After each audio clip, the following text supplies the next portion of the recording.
So good evening and welcome to the latest virtual session from SABR Chicago, the Emil Rothe chapter. And tonight we are honored to highlight an award-winning book, and we'll do the introductions later. But just wanted to remind everybody, Chicago is hosting SABR 51 this July 5th through the 9th. If you've already registered, congratulations. If not, please go to sabr.org and do so. The full schedule is available, and I think you'll enjoy what's in store this year. So if you have any questions, obviously feel free to reach out to SABR staff, or any of us that are involved with the Chicago chapter will be glad to help out. So it's going to be exciting. I can't wait. I'm looking forward to some of the volunteer opportunities too. So if you're local and you have some time to give to the organization, there is a calendar, a sign-up sheet. So we'd love to have you on board for that. So, and we'll definitely at the end of this highlight a couple of the other upcoming chapter events. But without any further ado, I'd like to hand this over to Justin. Tonight we are discussing Justin Mckinney's award-winning book. Earlier this year, it was recognized by the SABR Baseball Research Award as one of the 3 books deserving of recognition. I was honored to actually have a chance to read it, have my copy right here. It was an interesting look at a league that I had heard of, but if you asked me absolutely anything about it, I would say I have no idea.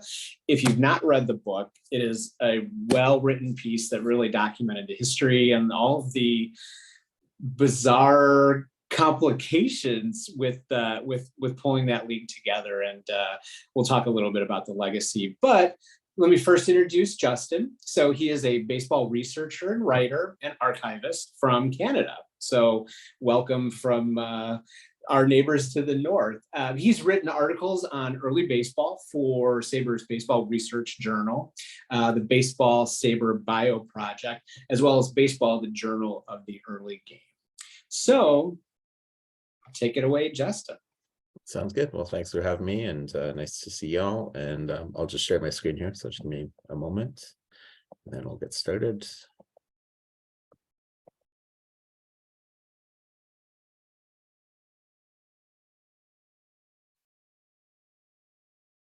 Okay, so yeah, I'm going to be talking primarily about Chicago and their involvement in the Union Association, but happy to answer any questions about the Union Association at large if you have any after the presentation. So we'll get started here. So to understand the Union Association, you kind of need to understand what was going on in baseball at the time. So essentially 1882 and 1883 had been kind of this tumultuous period. The American Association had formed in 1882, was kind of the first rival to the National League. And they had a very successful opening season and put teams in cities that had been neglected by the National League, including Philadelphia and Cincinnati and St. Louis and the like. And after the season, both leagues started to engage in a bidding war for players. So the National League had a reserve rule, but the American Association wasn't beholden to the National League anyway. So there was this jumping back and forth between players, contracts, salaries started to rise. And by the early winter heading into the 1883 season, both leagues recognized this was untenable for the future of baseball. And so they put together what was called the National Agreement, also known as the Tripartite Agreement. So it's signed by the National League, the American Association, and the Northwestern League, which was the new minor league that had formed to play for 1883, and it put in place the 10-player reserve rule. So it meant that every team within the agreement could reserve 10 players for the coming season. That meant that they basically could hold on to the rights to players. So even if the player didn't sign a contract with the team, they couldn't also sign with another team. So it's designed to limit player movement and also to control salaries. And this agreement ensured peace for 1883, and it was the most successful baseball season to date in terms of profitability, in terms of success, stability. It was an excellent season. The Philadelphia Athletics set an attendance record by drawing 300,000 fans over 51 home games, which was pretty exceptional for the time. So baseball is booming as we head into 1884. And that brings us to Albert H. Henderson, who He is kind of the father of the Chicago Unions baseball club. He was a Baltimore businessman. He was born in Canada in 1847. He'd been involved with Baltimore baseball dating back to the 1870s. In 1883, he went to Chicago and he put together a semi-pro team that was called the Chicago Union Baseball Club. And after his baseball life, he actually helped invent the first electricity line in America in Baltimore. And then he also got his medical license. He's kind of an interesting guy who's been kind of almost virtually forgotten in the annals of baseball history, but he had quite an interesting life. He died in 1928. So what are these Chicago Unions of 1883? Well, they formed on June 6th, 1883, with capital stock of $20,000 at the Palmer House in Chicago. So essentially, they pooled people together to buy stock, and so raised $20,000 to start up a ball team. They're managed by a guy called James McKinney, who later managed in the Northwestern League, and they included a roster throughout the season that featured 13 players who would appear in the major leagues, a number of them in the Union Association, but also some future stars like Ed McKean of the Cleveland Spiders. And they went a combined 16-14 that summer, playing against American Association, Northwestern League, and independent clubs. But at the end of August, Henderson, he fired the manager, let go of the roster, and he hired a guy called Ed Hengel, who was a Northwestern League umpire. He recruited him to manage the club, and the plan was to field the roster for 1884, and the plan was to join the American Association. So they actually made an application to the American Association, which was very quickly rejected. And for unknown reasons, but I think it's interesting to note the American Association, despite being the rival to National League, never put a team in Chicago. And here's a photo on the left of the couple Chicago Unions players in 1883. That's Chris Fulmer on the left and Abner Powell on the right. We know it's 1883 version because those two players did not appear for Chicago in 1884. And it's if you notice the uniforms, it's very likely they wore those uniforms in 1840 when they're in the Union Association, but there's no photos, unfortunately, of the 1840 club. And on the right is Ed Hengel, as he appears on his passport photo late in life. And so they built a ballpark. It was called the Union Baseball Park, or the 39th Street grounds. It was built in the summer of 1883 with a capacity of 5,500, which is quite significant for the time. And for geographical purposes, is located on 39th Street and South Wabash Avenue, and bordering with 38th and South Michigan. And here's an ad for a game against Bay City on July 31st. And yeah, it gives the location of the park: State Street, 39th Street, and Wabash Avenue, the Chicago Union Baseball Park. And so with the Chicago Union Baseball Club, semi-pro club, having been rejected from the American Association, they soon joined forces and jumped ship to the Union Association. The Union Association was formed in September of 1883 with plans for an 8-team league, and notably they would ignore the reserve rule, so that essentially they would go after players who had been reserved by clubs. They initially said they would not go after players who had signed contracts, but that eventually changes. And the plans are to rival the American Association and the National League, and they put clubs in league cities. And Henderson, for his part, he puts teams in Baltimore and Chicago, and it's an early example of syndicate ownership that sort of became a plague in the late 19th century. And Henry V. Lucas, who's a young St. Louis millionaire, he's 26 years old, he becomes league president, and he will run the St. Louis franchise to rival the St. Louis Brown Stockings in the American Association. And so here we come to the very best of ball players. So Ed Hengel, who had been hired as the manager for the 1884 season, he had knowledge of the best players in the Northwestern League. And his younger brother, Moxie, had played for Springfield, Illinois club in 1883 in the Northwestern League. And it seems likely that between those two, they identified players that they would like to sign for the Chicago Unions and the Baltimore franchise for 1884, and began writing players and attempt to recruit these players to the teams.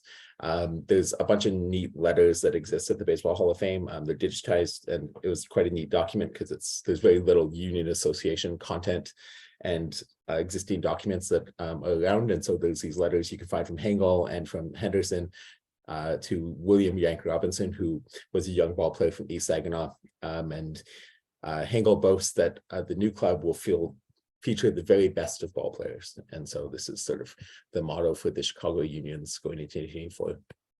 And here's just a screenshot of what the letters, the first part of it. They're really neat reads because you get a sense of just how players were negotiating and what was going on. There's letters from other teams and all sorts of stuff. It's kind of neat to have this documentary evidence of how players got signed and discovered. And on the left, there's Moxie Hengel, who is the younger brother. And on the right is William Yank Robinson during his early days with St. Louis Brown Stockings. And so what ended up happening is that every team in the Union Association kind of took different approaches to how they're going to construct their rosters. So St. Louis was very aggressive, tried to sign major league stars. Other teams just took on semi-pro players. It was a huge mix of approaches. Hengel and Henderson, they sort of took the approach that they wanted to control costs, and they need to field two teams, but they also needed to be somewhat competitive. And so using Hengel's knowledge of the Northwestern League, and probably with his brother's help, they sought out players from the Northwestern League to sign. And generally, the Northwestern League paid lower salaries than the two major leagues. And it was also had the most talent available outside of the two major leagues. So it was a great option to kind of go after those players. And we know that Henderson in particular targeted two specific clubs, Springfield and Peoria. And the Peoria players were asking for salaries in the range of $125 to $175 a month, which gives you a sense of what you need to offer to get those players to jump their contracts. And so we have this note here with lists all the salary demands of the players heading to 1884 from the Peoria club. And here's a list of the reserve players heading into 1884 from the Northwestern League. And this is the list that they pulled from. And so Springfield and Peoria, they end up signing, he ends up signing 16 players from those two clubs, basically decimating each of those clubs. And it seems likely that Hengel, who had been the second baseman for Springfield and had not been reserved, he was likely kind of the mole, and he recruited a lot of the players, I'm guessing. And so, yeah, it's eventually Henderson signed the majority of these players, who were probably the best players in baseball outside of the major leagues, to salaries of $1,200 for the 1884 season. For context, the highest paid player in the majors in 1884 would have been probably Fred Dunlap or maybe Old House Radburn, and they were making the $3,500 range. So it gives you a sense of if you get talented players for 1/3 the price. And that was also sort of inflated because there's so much competition with players in 1884. And here's a contract signed by Charles Levis, who was the first baseman for the Baltimore club, but he had signed to Chicago Union Syndicate, and it states that his contract's for $1,200 for 6 months, so it works up to $200 a month. And he's a player who had no major league experience, but was a bit of an established kind of semi-pro guy. So that gives you a sense of what guys were making at that point in time. And so in order to augment the roster, Henderson took the approach also that he needed an ace pitcher. So the first person he goes after is Larry Corcoran, who was one of the best pitchers in baseball at the time. He'd been born in 1859 in Brooklyn, and despite his 5'3", 127-pound stature, he had won 131 games since debuting for the White Stockings in 1880, and he pitched 2 no-hitters. When he signed his contract for $4,100, it would have made him the highest paid player in baseball with Henderson, but Chicago White Stockings owner Al Spalding threatened to blacklist him, forced him to go back to the National League, where he took a pay, basically made $2,100, half the salary.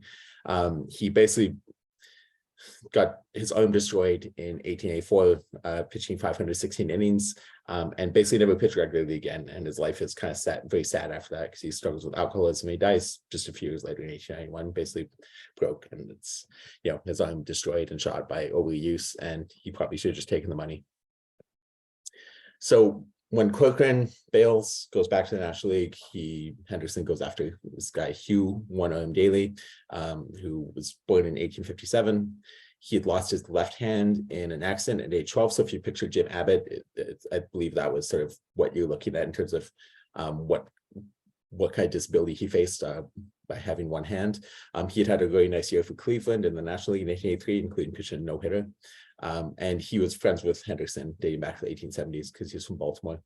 And yeah, so he ends up signing for a salary of $3,000 in January 1884, which is quite good for a 35-year-old pitcher who had only had a couple years actually pitching in the major leagues. He had an outstanding year in the Union Association. He went 28-28, but he had a 126 ERA plus, and struck out nearly about an inning, 500 innings, and he also tied a major league record with 19 Ks in a game. And unfortunately, we don't know what happened to him. He's went back to Baltimore, and then he was tracked for. So I'll go through a few of the key players on the roster aside from the once we established the pitcher. So Jumbo Shonek was hard hitting first baseman who'd come from the Northwestern League. He's 6'3" and 220. He ends up probably being like the best everyday player on the team. He puts up a 146 OPS plus as a rookie. He's 22 years old. And he was a pretty good fielder as well for such a big guy. He never really established himself as a regular player in the major leagues after the Union Association. So it's kind of like a proto quadruple A player. He died in 1930. Bill Craig, who was the catcher for the Chicago Unions in 1884, he was born in 1859, and he was a decent hitter in the Union Association, 102 OPS plus, but he played a couple more seasons in the majors, and then plays in the minors the rest of his career, and he's outstanding in the minors. He won 3 batting titles. He hit 400 twice, including 452 in 1895, and no less than Bill James said he was the best minor league player of the 1880s, and he died in 1930. Emil Gross, who was also a catcher for Chicago Unions, he was born in 1858 in Chicago. He came from a wealthy family and had large land holdings, and this explains some of his behavior as his career ends. He was a legit, excellent hitter, had a 180 OPS plus as a rookie in 30 games for the pennant-winning Providence club in the National League. But he had been banned after 1881 for insubordination and dissipation. He got reinstated, and he was put up a 158 OPS plus for the first year of the Philadelphia Phillies. He got reserved by Philadelphia, but he ended up jumping to the Union Association and put up a 228 OPS plus in 23 games. But he left the team in the summer, and he was blacklisted by the National League, and he refused the rest of his life to pay the $500 that would have reinstated him, just based on principle. I think because he had these extracurricular kind of wealth, he didn't need baseball. But I just find it fascinating that this guy, who was clearly an exceptional hitter, would fail to just pony up the $500 to keep playing. He died in 1921. And then Al Atkinson, he actually defected to Chicago from the Philadelphia Athletics mid-season. He pitched a no-hitter as his rookie year. He pitched a no-hitter on May 24th against the Athletics. He was from Clinton, Illinois, which is a small town, and he grew up on a farm, so I guess he was homesick. So he jumped to Chicago. He was pretty decent for them. He put a 110 ERA plus, but he got blacklisted by the AA, was not reinstated until 1886. And then in his last full season, he went 25 and 17, and pitched a second no-hitter, but he's out of the majors after 1887. And then he died in 1952 in McNatt, Missouri. He sort of went back to farm life and lived a very quiet life after his, he pitched in the minors for a couple of years as well. But yeah, the fact that he had 2 no-hitters and was a pretty talented young player, but a bit erratic as well. So he never really reached his full potential, but he had 2 no-hitters in the major leagues, which is pretty outstanding. And then finally, Jack Leary, who wasn't much of a player for Chicago Unions, but I became kind of obsessed with him writing the book. And yeah, he was born in New Haven in 1857, and he was a versatile player who could play kind of any position on the field, but he was best known as a pitcher. But he also early on started to struggle with alcoholism. And so from every year of his career, from 1878 to 1887, he was suspended or blacklisted for drunkenness.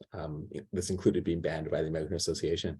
And his final major league seasons in 1884, where he splits time with Altoona in Chicago.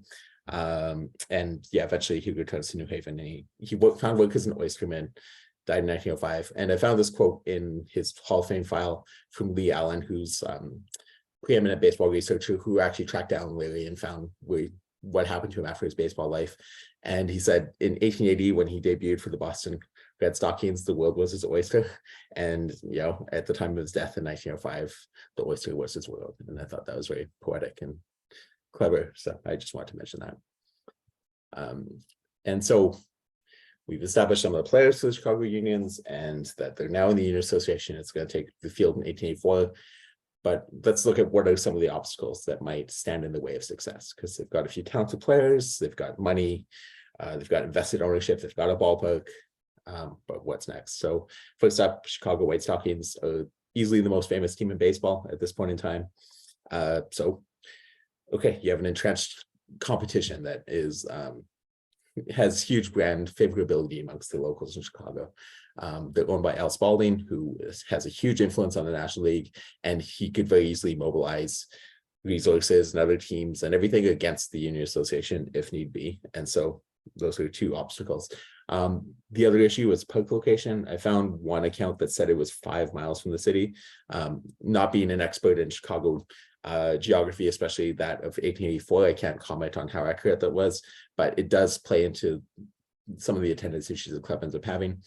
There's the issue of the quality of baseball. Like if you had the chance to see National League, you got to see Cap Hansen and King Kelly and all these like superstars, like Hall of Fame players, all that sort of stuff. Why would you go see the Union Association?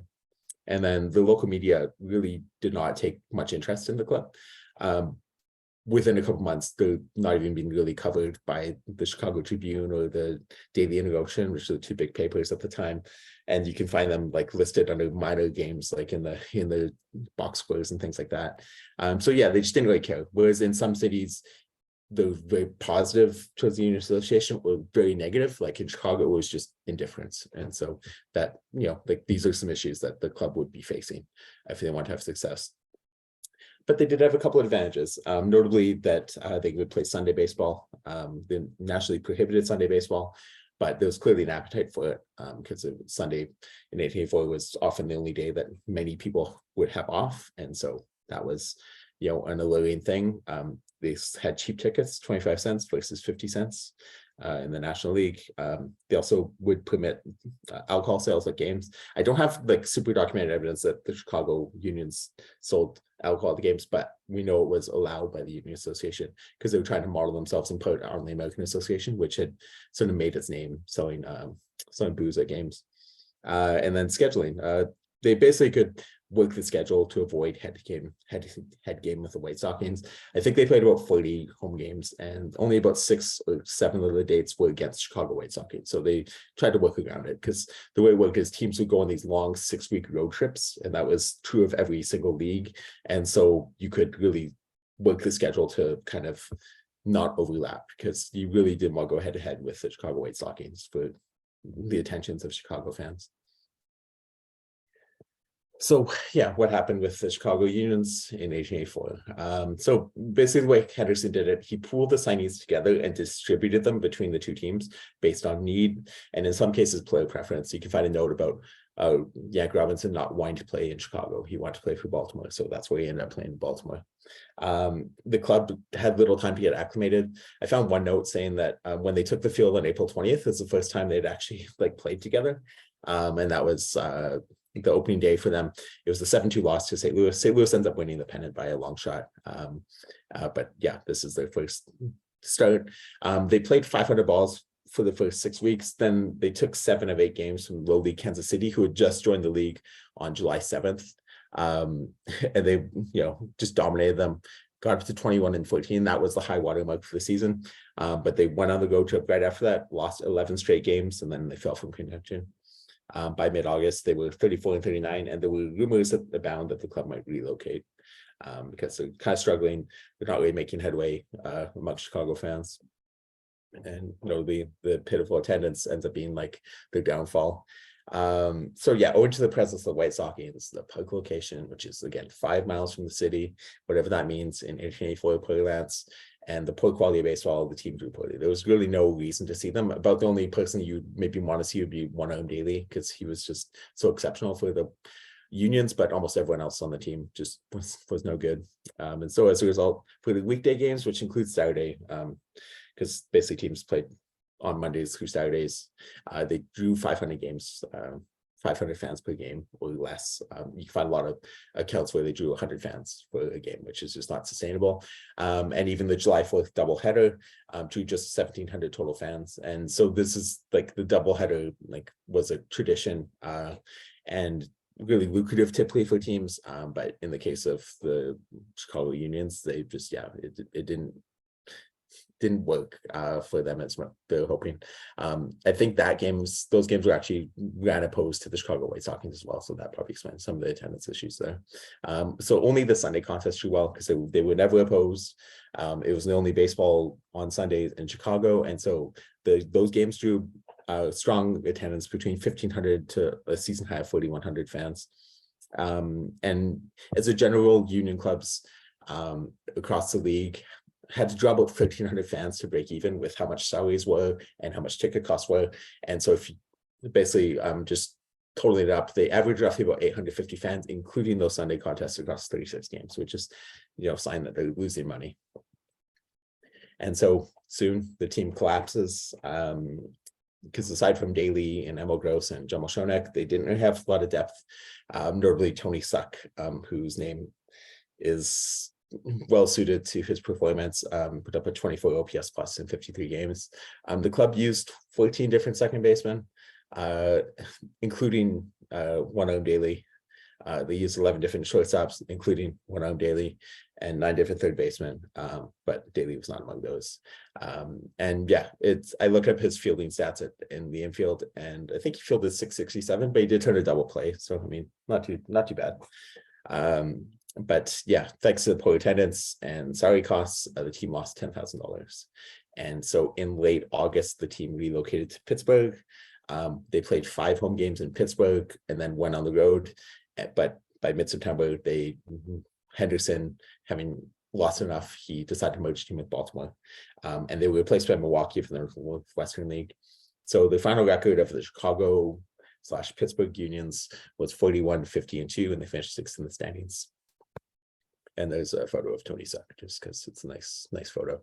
And he played the major leagues, so we can't knock him too much for that. And so the aftermath of Chicago/Pittsburgh's demise, the club merged with Baltimore, and that club, which was kind of a combination of the two clubs, ended up finishing in 3rd place. St. Louis won the pennant by 25 games. Cincinnati finished 2nd, but yeah, the Baltimore franchise was one of the stronger clubs in the league. And after the season, Baltimore withdrew from the Union Association. Henderson spoiled off baseball for good. Never went back to it. Said it was just, there was no way to make money in it. And the Union Association carried on plans to continue as a Western-only league without Chicago in 1885. But these plans kind of fell apart when Henry Lucas, who was the league president and owner of the pennant-winning St. Louis Unions, he bailed on the league and joined the National League in January of 1885. So this causes the league to collapse as a result. And that sort of brings us to the end of the road for the Union Association, Chicago Unions, and this presentation. I do have this book out. It came out just end of last year, and yeah, very happy to answer any questions about it. If you have any comments or anything, we can do that now. Otherwise, I'm active on Twitter and can email as well. So thank you so much for listening, and yeah, happy to answer any questions you might have. Perfect. Yeah. So feel free to unmute yourself, ask a question, or you could submit a question in the chat, and I'll answer, or I'll ask it for you. So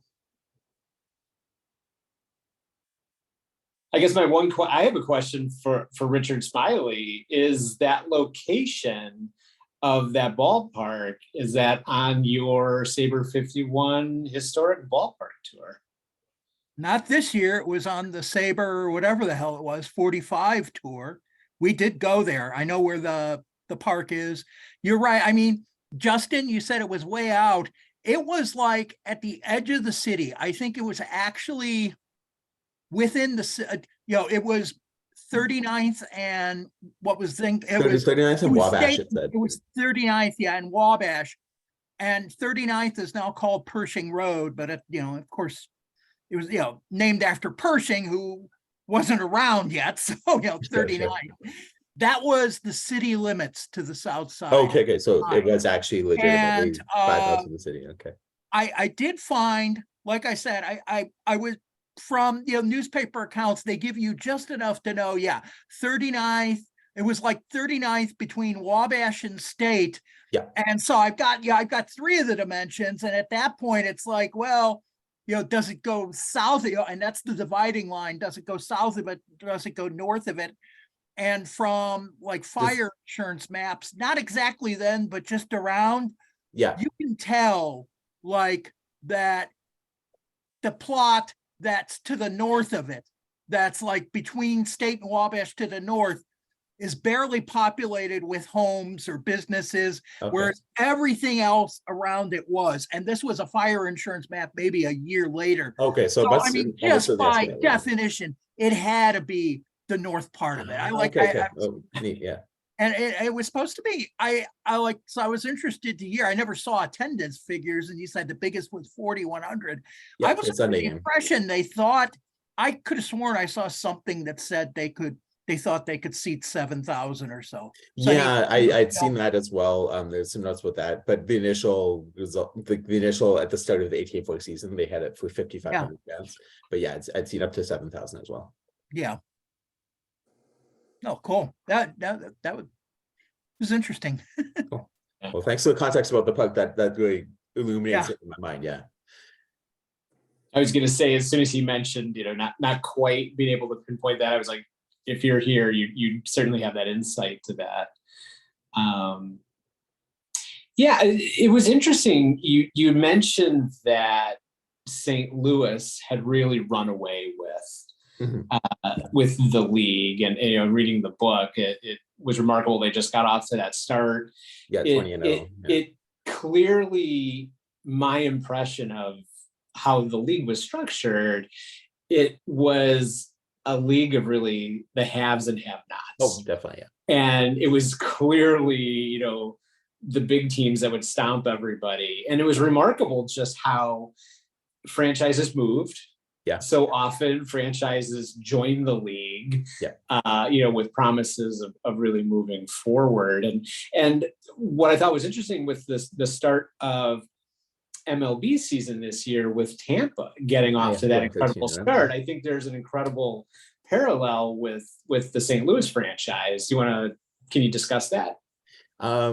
Yeah, I mean, I guess, yeah, because like Tampa started the season 13-0, and yeah, there's a bunch of talk about the 20-0 St. Louis Maroons / Unions, and yeah, just it's this like outstanding sports record. I think Golden State Warriors broke it in 2015, 2016, or maybe the year after.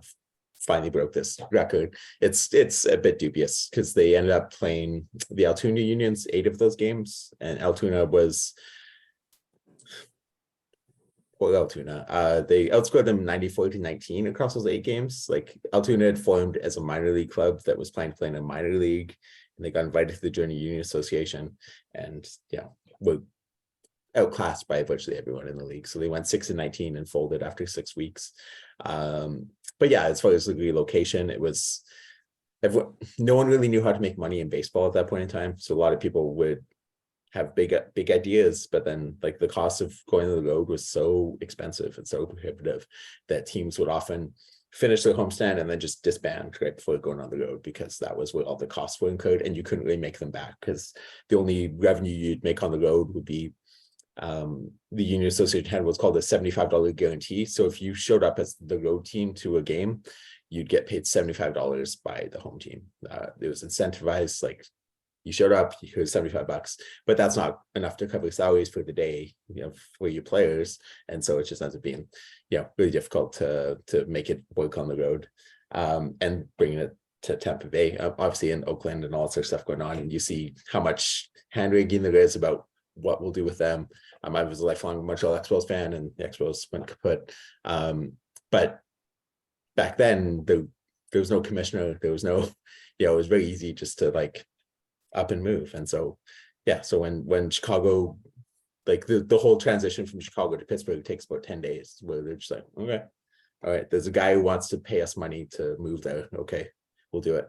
And then they do, and that's how it was. It didn't take long. And so the case of the Boston Unions, I think, is the most fascinating one, just because they joined the league officially on March 17th, and opening day was April 17th, and the home opener was April 30th, and they didn't have a ballpark, they didn't have a team, they didn't have players, and yet somehow by opening day they had a full roster, and then they ended up have the ballpark open on April 30th.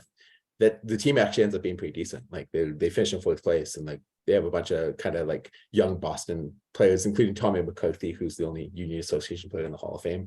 And like the fact that they formed from nothing in like a month and were able to be competitive, it's like I find that kind of fascinating. Justin, I got a question for you. Yes. Sorry. Whatever. Go ahead. I want, if you want to boo me, that's okay, but unfortunately this started before I was done with dinner tonight. So maybe you've already explained this, but I'm looking forward to reading the book, Justin. I'm fascinated by 1800s baseball. What's your fascination with the Union Association in particular that led you to write the book? And I apologize if you've already talked about this. Oh no, yeah, I'm happy to share. Yeah, so it's connected very closely to joining SABR. And I joined SABR and got involved like pretty quickly on with like the Pictorial History Committee and then the Biographical Research Committee. And I basically got involved in this project where they're trying to find photos of every single player in the major league history. And there's a list of about 500, 600 guys. And I was able to find a bunch of players really quickly. Like within a few months, I'd found like, 30 or 40 of them, and then built up these case files and like realized the Union Association was filled with the most obscure players and had these case files on these players, going through newspapers, trying to like find anything, any clues, photos, and in some cases trying to find death dates for these guys. And so I just had all these files built up, and I started learning about the league. And after a while, I just had enough information that I realized, oh, I actually know stuff about the Union Association. And then like Googled, no one's written a book on the Union Association. Okay, that's really weird, because in baseball, someone's written a book on everything. And then I became friends with Peter Morris through this whole process, and he's a wonderful researcher and writer. And I just asked him, like, how do you write a book? And then he told me how, and then put me in touch with his publisher and stuff like that. So it's very much in getting involved with SABR and then just doing this research, and then really like obscure players and just weird stuff from the past. And so that's always been a thing. There's a lot of oddballs in the league, and so that sort of ties into it. So as much we're interested in exploring a new kind of history of something that was underrepresented than like maybe I'll read a Babe Ruth biography. It's like, well, no, it's fine. Yeah, Babe's doing fine. Cool, thanks. Justin, I got a question for you. Sure. And it's funny because you mentioned you asked somebody, how do you write a book? And he told you, and then you went and wrote a book. But yeah. So I'm probably one of the less accomplished researchers in all of SABR, but I feel like I spent months researching to write about a single game for the Games Project. Yeah. That I went to. Yeah. And my whole article was like 2 pages. Yeah. Right. And so I'm just trying to wrap my head around how much work it is to write a book-length book on stuff from the 1880s. Were there like 2 or 3 sources that gave you 90% of what you needed, or was it just this kind of ridiculous amount of piecing together all kinds of random things all over the place? So we live in like the internet age, and there's just so sure. much stuff available that's awesome. Like there's newspapers.com and different things like that. And Sporting Life is like a really great weekly periodical from the time. And I remember when I first had the idea to write the book, like let's start doing something. And there was a site that had all of the Sporting Life except 1884. So I remember getting the microfilm from SABR. They sent it to me, and being at the Ottawa Public Library and like trying to like take basically get files of each page and stuff and compile it. And eventually that showed up online, and it was much easier than what I was doing. But yeah, having all these resources available online and be searchable was like a huge boon, because then I could the Sporting Life has really good coverage of it. Like there's quite a few papers that cover the Union Association really well. So it's not like there's a dearth of information. It's just more that history is written by the winners, and no one really had any incentive to like tell the Union Association story in like depth or anything like that. But like the Altoona papers, at least some of them are online for 1884, so you can read about Altoona in the club in the Altoona papers, and you can read about all these different clubs. So you just have so much available resources to put stuff together. And then there's smart people. So I remember just asking if y'all know Richard Hirschberger, like questions, and John Thorne and things like that. It's like, oh, like they know stuff and they have perspectives. And so I tried to incorporate some of that as well. But yeah, it was just a process of gathering information and then trying to synthesize it, and then realizing I just wanted to tell the story of each of the teams as much as I wanted to tell the league story. So it gave me some structure. So each chapter relatively covers like about a month of but tries to focus on a different team each chapter, and so you kind of get the story that way, and then try to make it sort of cohesive and stuff like that. That's incredible. I mean, I obviously you put in a ton of work, Sure. and it's thanks to your work that you know, baseball fans now can learn about this league. Yeah. And I grew up with the philosophy. It's like the punk philosophy, like do it yourself, just do the thing to do the thing. And like my goal is I just hope people don't think it's terrible. Like and had positive. It won an award. So that's good. So, but yeah, I just wanted to make a thing and it's out there, and people do what they want with it. So I'm happy to have done so. Great job. Justin, are you coming to Chicago for our SABR conference? No, unfortunately, I had to choose between. I wanted to get the autograph. Yeah, well, if I'd love to, yeah. Unfortunately, I had to choose between the 19th century conference in Cooperstown or this one.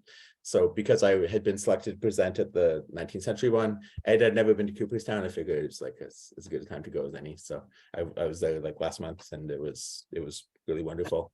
But yeah, unfortunately, I had to choose between the two. And I love Chicago. I went there in 2018 for a conference, and it was just like a work conference, but it was love the city. It's wonderful. So I hope to get back down there someday. So I got a question. The union association back then, was it integrated, or was there any talk about integration then, or any problems? yeah, so the Union Association itself wasn't integrated. That was the year that the American Association became integrated, because they led in Toledo, which was the Northwestern League champion. They joined the American Association, and they had Fleet Walker and later his brother Welday Walker. So that sort of integrates Major League Baseball. And so American Association did that. The Union Association had initially wanted Toledo to join, and that's part of the reason why the American Association expanded, was to like block the Union Association from bringing in clubs. But I don't know how they would have dealt with Walker and things like that if they had joined. But professional baseball at that point was integrated. There was a handful of Black players playing across like different teams. So yeah, the Union Association wasn't itself, but Toledo was, and yeah, so it was kind of like a bit of a mess. But yeah, there was it was still like very early on in that process. Nothing in the papers about integrating, about the difficulties? Not as much. Like you can find stuff about like the I think the Cap Anson incident happens in 1883, and I think there's one in 1884 where he refused to play against Toledo. And you can find little bits like that, but there's not generally, like if you read the papers, they're like, oh, the colored catcher, or this team's thinking about signing the colored pitcher, whatever. Fowler, like Bud Fowler was big at this time. You see references like that, but there's not really any reckoning of like what it means for baseball. It's just like, oh, it's like an odd player playing. It's not that big a deal. It's just kind of like the color of his skin is noted, and that's about it. I do write a bit about Walker's experience with Toledo, because he's catching Tony Mullane, a very talented pitcher, a world-class joke, I think. But Mullane, later in life, he says that Walker was the best catcher he ever had, like could catch anything. But Mullane purposely chooses to cross signs with him. He refuses, like if Walker gives him a sign, he'll throw a different pitch. And eventually Walker gets so fed up that he's like, you can throw anything you want, just don't cross up the signs. So just don't give me, I won't give you signs, throw it if you want, I'll catch it. And like that's the relationship during that season. And Mullane, like he's willing to like sacrifice his own well-being, his team's well-being, just to spite his catcher, because he's that big a jerk. And so that's Walker's kind of story in 1884 with Toledo. But yeah, like so it's an issue for, like on like these incidents happen, but there's not a big talk in amongst the media about like what should we do about Black players. It's just more like, oh yeah, this team has a colored catcher, okay, and that's about it. Cool. Justin, this is Rich Hansen. Hello. At this time in '84, St. Louis had a very strong American Association team, Yes. right? That had Comiskey, amongst others. Yeah, it's the start of that dynasty is around that time. Yeah. Did you run across his name in your research? Yeah, so there's a few things that go on with Comiskey. So notably, like St. Louis Unions, they sign a young player from Dubuque who originally from Australia, Joe Quinn, who's basically a disciple of Comiskey. Like Comiskey had showed him how to play first base. And so they sign Joe Quinn to be their first baseman. And Quinn goes on to like a really long major league career. I think he's the second last player playing from the Union Association. He retires after 1902. So Comiskey's involved with that. And the St. Louis Ground Stockings themselves are sort of, the story of Henry Lucas is a bit complicated, but essentially he's come from a moneyed like St. Louis family, like well-to-do. They'd been there for a few generations, really one of the biggest landholders in Missouri. So like old stock kind of thing. And then his older brother actually is responsible for some of the first professional clubs in St. Louis, in the National Association, and then in the National League. And that club fails, like they don't make any money. They eventually kind of are kicked out of the league basically. And so his brothers failed to succeed at professional baseball in St. Louis. And then Chris Vonderay, who is the St. Louis Brown Stockings owner, he's this outsider, he's an immigrant, he's like uncouth, he's like drinks, he's like a saloon owner, all sort of stuff. And he's not the right guy, you know, like in Lucas's mind to be making baseball work. And he makes baseball work. Like he turns St. Louis into a baseball city. And the Brown Stockings, you know, like become the preeminent club in the 1880s. And Lucas in large part is motivated, I think, to join the Union Association out of spite. Like he wants to make baseball work in St. Louis on behalf of his brother, on behalf of his family. Like he wants to show how it should be done. And he initially tried to get into the National League before he joined the Union Association. And he was trying to buy the Cleveland club. And part of the reason he goes after players on Cleveland, including Fred Dunlap, is that he's trying to weaken Cleveland. And eventually, you know, Cleveland is the team that Lucas buys after the season to be able to create a spot in the National League.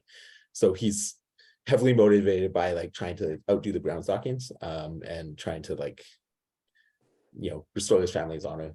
At least that's my theory about like his motivations, because otherwise they don't make a whole lot of sense, because he just put a ton of money into this league. He ended up losing about $70,000 during his 3 years in baseball on this stuff. And by 1889 he was working as a railroad clerk because he had lost all his money. So not on baseball, but just on everything. So he had inherited $2 million in 1883 money.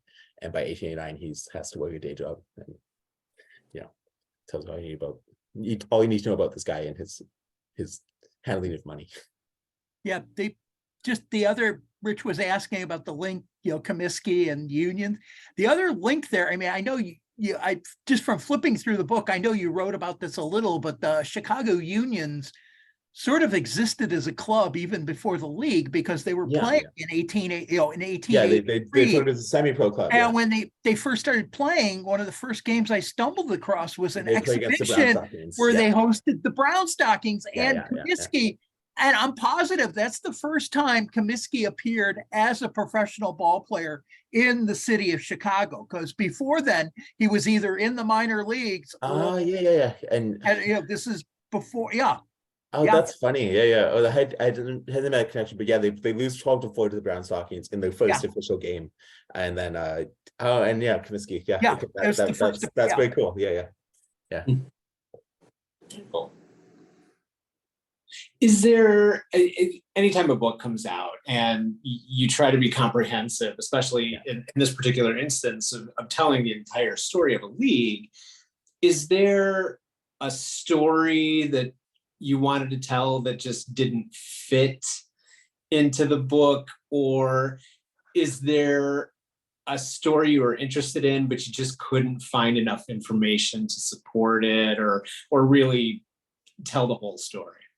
Yeah, I mean, it's a bit tricky because like the tension exists between wanting to, like, I have my own personal interests, and my part of it's these oddballs and weirdos and like all sorts of stuff, and like how to incorporate that in the narrative that makes sense but doesn't just like become all about my like weird interests. I want it to also be, you know, broader and appeal to stuff. So yeah, I think most of the stuff I would probably have like cut would be just like odd stories about just players and things like that. So I tried to include a few. So like I think the final thing in the book is just the thing about this game in Boston where the catcher doesn't show up because he's drunk, and so the starting catcher gets hurt like in the first inning, so they have to put a fan in from the crowd to play catcher, and then he's terrible. And within 5 minutes, he's allowed 2 pass balls, made an error.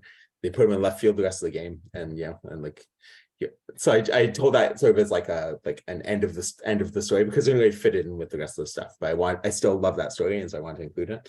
But so I had to just kind of think of ways to like fit stuff in. But yeah, like as far as the general thing, like the one thing I would have loved to more contemporary stuff about the finances, like because there's some stuff with Lucas that about where his money was coming from, where it went, that isn't entirely clear to me. And also it's not like I'm not a financial expert, so there's some things, the way they describe certain things, I don't think I fully grasped the way it was like to. But it's mostly minor things that like I would have liked to just have a bit more. And even now, as I look through papers, I still will find these little notes. And like, I wish I had that little bit of information at that point in time. That would just been much nicer. Like I finally found a salary for a player from Altoona. I'm like, okay, that would have been just that little bit of information I would like to just include, just to give context. But mostly I'm pretty satisfied with what I included. And the stuff that's left out is more just like yeah, just odd tales and stuff that I could probably tell in other venues as well. So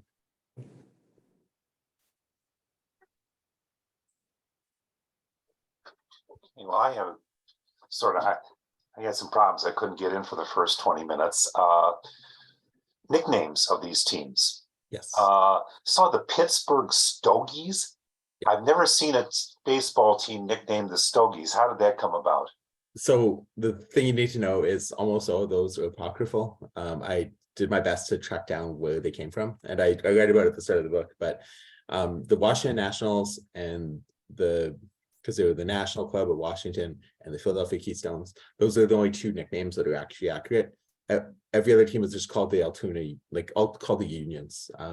So you see the Stogies. I looked up the origin of Stogie in Pittsburgh, and it's related to like I think it's related to like the cigar factories in like the 1890s. And you like the first usage of Stogie in like the Pittsburgh context was like after the Union Association.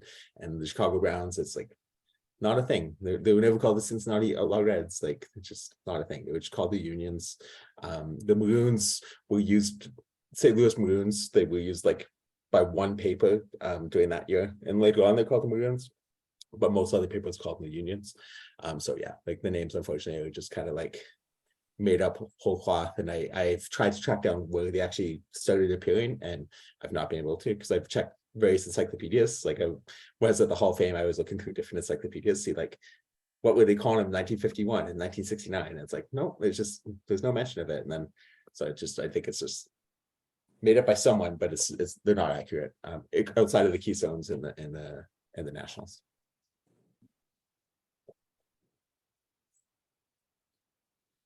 Is there a possibility that the league could have actually existed another year? I know it Yeah, I mean, about plans like because one of my takeaways, and I can't remember if it was at the early part of the book or toward the end, but you had mentioned that there's this idea of, it was kind of a crazy notion to start a league because of the National League existing, but it was really still a very different league than you think about. So it wasn't a completely unusual proposition to have started a league. Yeah. I think like just in our particular instance, Chicago was sort of the preeminent team. Yeah. So you're really kind of fighting the wrong team on a local level. But overall as a league, there is a possibility it could have worked like one more year. Yeah. Oh, I think so. I mean, like what I learned is like, like if you look at the early National League, there was a lot of same turmoil as the Union Association, where like at the end of 1876, like New York and Philadelphia just dropped out of the league, and like they didn't put teams back in those cities for like 6 years. And they shuffled through all these teams, and they have teams like Worcester and Troy and all these things. Like they're just really struggling to stay afloat, because Chicago figured out how to do it, and Boston kind of did okay, but every other team was kind of like in flux. And American Association kind of has the same issue, like especially sort of by the mid 1880s, where you just have a lot of teams shuffling in and out. And so yeah, the idea that the Union Association could have worked, there's a possibility. The plans for 1885 were to be like a fully Western league, as I mentioned in the presentation. And if Lucas was still there, I think that's a realistic possibility. They could have could have made it work. Like, I don't know how profitable it would have been or anything like that, but they could have had another year. Well, what actually happened is when the Union Association disbanded at the same meeting, the rest of the owners decided to form the Western League, which is going to be this 6-team circuit, and that team ends up folding in June. So it's like without the money, because like the thing that Lucas brought was money. Like, you need money to make this work. You need to be able to eat losses for a while to make it work. And so yeah, that was sort of it. It's like, if you had money, they could have kept going. Without the money, it was very difficult to make money at baseball in 1884, even though like business is booming. And the other thing that you should note is that there wasn't that much talent playing baseball at that point in time. Like, if you look at like who played Major League Baseball in 1884, I think like 120 people are from Philadelphia. So it's like, you basically just have like 500 people, and then 20% are from one city, and they're almost all Irish. So it's just like, that's why you start having California guys come out. That's why you start having Canada guys come out. New Orleans starts bringing up players. It's because they need to find more players from other places, because Philadelphia can't sustain, like the entire Major League Baseball. And in 1884, there ended up being 33 different Major League teams that took the field, which is still a record. And just like the talent distribution, there just isn't enough talent to go around. Even if you only have 10 or 11 players on your roster, you still, there's just not enough good ball players to like sustain. So that's kind of a big issue as well. They had the same rule stuff as the major leagues, right? In the Union Association. Pretty much. Like the only difference was, I think it was the National League had allowed overhand pitching for 1884, was the other two leagues were still kind of hemming and hawing, but it was a rule that wasn't really enforced. Like, you basically had almost every pitcher starting to really push the boundaries of trying to throw overhand, and umpires weren't calling it. So it was just kind of like a thing that was a rule name only. And then Union Association also had 7 balls for a walk in 1884, was I think American Association actually had 6 balls for a walk. So that's the main rule differences, but dimensions of field and things like that are all the same. So kind of piggybacking on the rule changes and whatnot, I know there's a little like controversy as to if this was a quote unquote major league. Oh yeah. So I'm just curious as to what like your opinion would be on that. Yeah, I mean, just wrote a book on it. Yeah, sure. Yeah, I mean, so the first thing to know is like the term major league didn't exist in 1884. Like, there wasn't this distinction. So that starts appearing around 1887 is when you start being like, there's certain called the 2 big leagues, the majors, and everything else the minors. So 1884, it's still just like you form a league or whatever. It's not like, it was still clear that the 2 leagues were the best leagues and players wanted to go there. But the Northwestern League paid really good salaries for some players. So like Milwaukee was paying the $3,000 salaries to the top pitchers, and that was as good as they went in the 2 majors. So like there was a bit of that. And statistically, I think it's the weakest major league, other than maybe the first couple seasons of the National Association, which is not a designated major league, but I think it is. And so yeah, like the statistical argument about it is like, the Bill James essay from the Baseball Abstract in 2001. It's like, yeah, it's pretty potent. Like, I think it makes sense, but I think it's ignoring sort of the context of what the Union Association was, and also what the response to it was, in that both the National League and American Association tried to kill the Union Association, whereas, there's not really any other leagues in history that, are not major leagues that happened to, like, so the Players League and all these sorts of leagues, anytime there's 3 leagues, like the other 2 conspire against it and try and put it out of business. So at the very least, the Union Association was like seen as an issue to deal with by the 2 major leagues. So that's one thing. And then the other thing to look at is like, so if it's not a major league, then what is it? It's like this anomaly then. But then the other thing is like, historically, it's been treated as a major league. So if you look at like Al Spink, who founded the Sporting News, who's in St. Louis, he later claimed that he worked for Lucas and the St. Louis Unions in 1884. I haven't found contemporary evidence of that, just his claims later on. He founded the Sporting News, and in 1911 he wrote the National Game, which is kind of one of the first baseball histories, and he treats the Union Association kind of as an equal with like the rest of the leagues, and he features photos of players from the St. Louis Maroons and all sort of stuff, and it's like he gives it a lot of reverence. And one of his disciples is Ernest Lanigan, who invented the OBI and was an important historian and statistician. Later became the official historian of the Baseball Hall of Fame, and he wrote the first baseball encyclopedia in 1922. Also treats like the Union Association as a major league.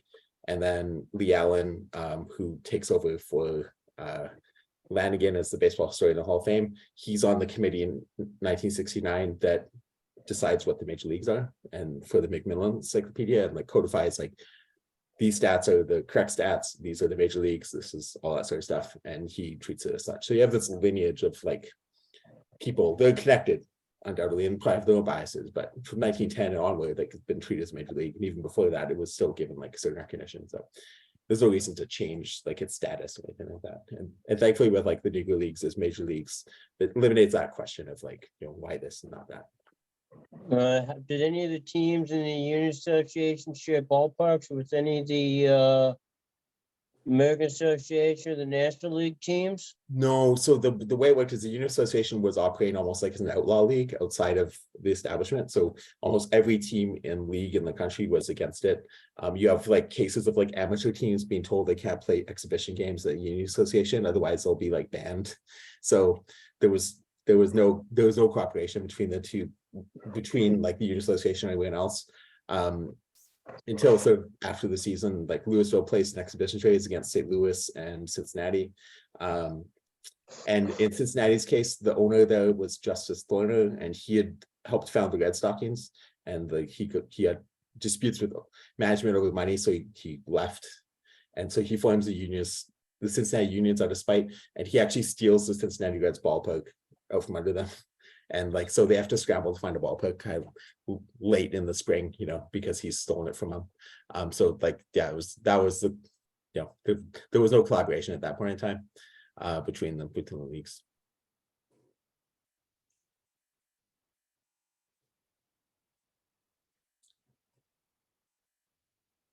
Great. Well, unless anybody has any other questions, any closing thoughts, Justin? Well, no, it's an honor to be here. This is, I think, maybe the 25th one I've done now for different SABR topics. So it's fun to talk about the book. It's fun to talk about different aspects of the book.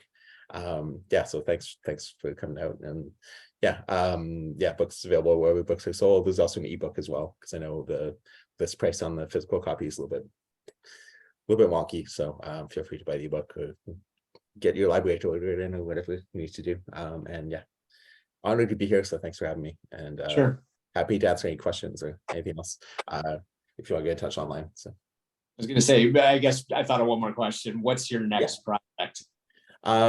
So I have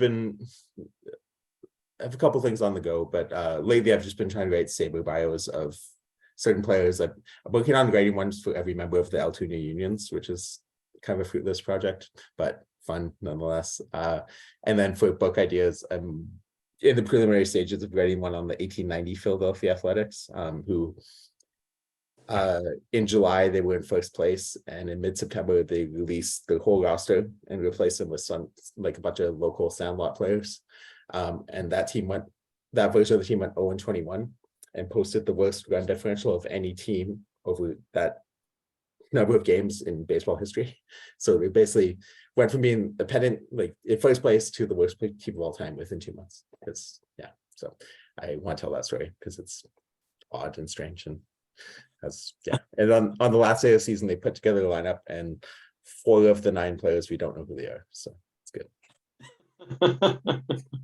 Just bodies in a uniform. Yeah, basically just come to the ballpark and don't set it on fire. Sounds like some of the guys the Sox are bringing up lately.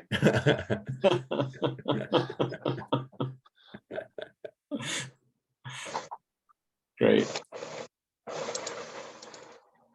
Well, perfect. So I guess just closing thoughts. If you haven't signed up for SABR 51, please do so. July 5th through the 9th. There are a number of people on here who have key roles in that. So check the full schedule. And on a chapter level, Saturday, June 17th, we are going to the Joliet Slammers game.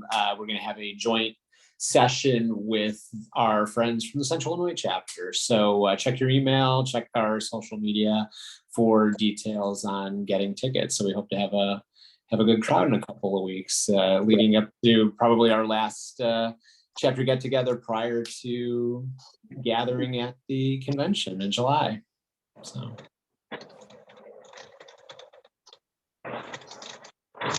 Perfect. Yeah, and Bill, I'm just letting you know, I'm still working on putting together the activity report. And so I will let chapter activity report, I will let Bill Nolan know that it's coming, but the intent is, you know, I'll run it past everybody, and Lord willing, I'll just get it to him this Saturday. I don't think that'll be an issue with him.